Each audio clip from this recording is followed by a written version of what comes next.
Hallo liebe Panzerfreunde, hier haben wir den neuen Henglong Panzer Leopard 2A6 mit der TK 7.0 Elektronik und heute möchte ich euch gerne zeigen, wie ihr den Panzer öffnen könnt. Viel Spaß dabei! So, ich lege den Panzer immer auf die Seite und dann haben wir hier die Schraubenlöcher und hinten haben wir nochmal 2 Stück. Hier haben wir noch eins, das müsst ihr nicht beachten, hier ist das Rauchmodul mit einer Schraube von innen fixiert. So.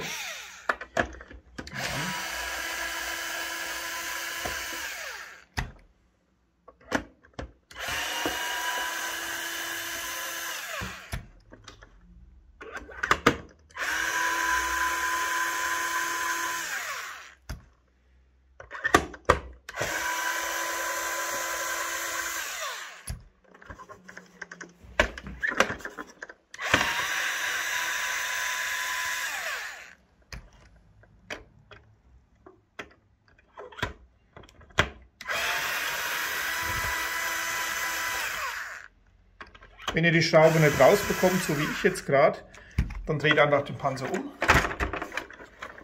und dann fällt die in der Regel raus. Sollte sie ein bisschen fester sitzen, dann könnt ihr sie hier nochmal so rausdrücken oben.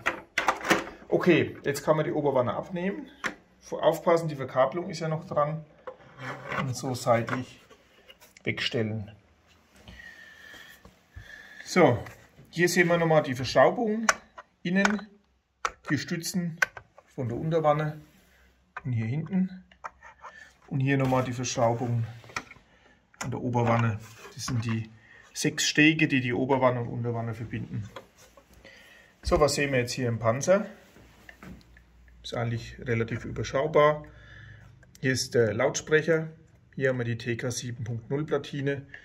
Hier haben wir die Stahlgetriebe in unserem Fall. Gekapselten Getriebe, das heißt die Getriebe sind hier verdeckt, damit die Zahnräder geschützt sind. Hier haben wir das Rauchmodul. Hier sehen wir den Ein- und Ausschalter des Panzers. Der ist jetzt nicht wie früher am Boden, sondern hier, wenn ihr mal schaut, fiel mal hin, hier hinten die Luke, unter dieser Luke versteckt. Das heißt, ihr müsst den Turm ein bisschen seitlich drehen, Luke öffnen, um an einen Ausschalter zu kommen.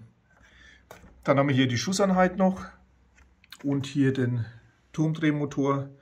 Und hier den Zahnkranz.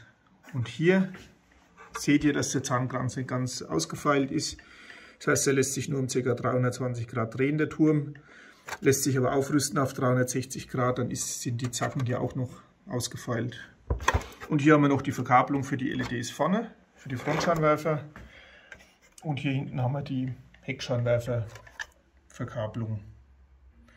So, das war's zum Panzer. Und hier hinten, so steckt man die Wanne wieder auf, die Oberwanne. Hier oben seht ihr so 2 Haken.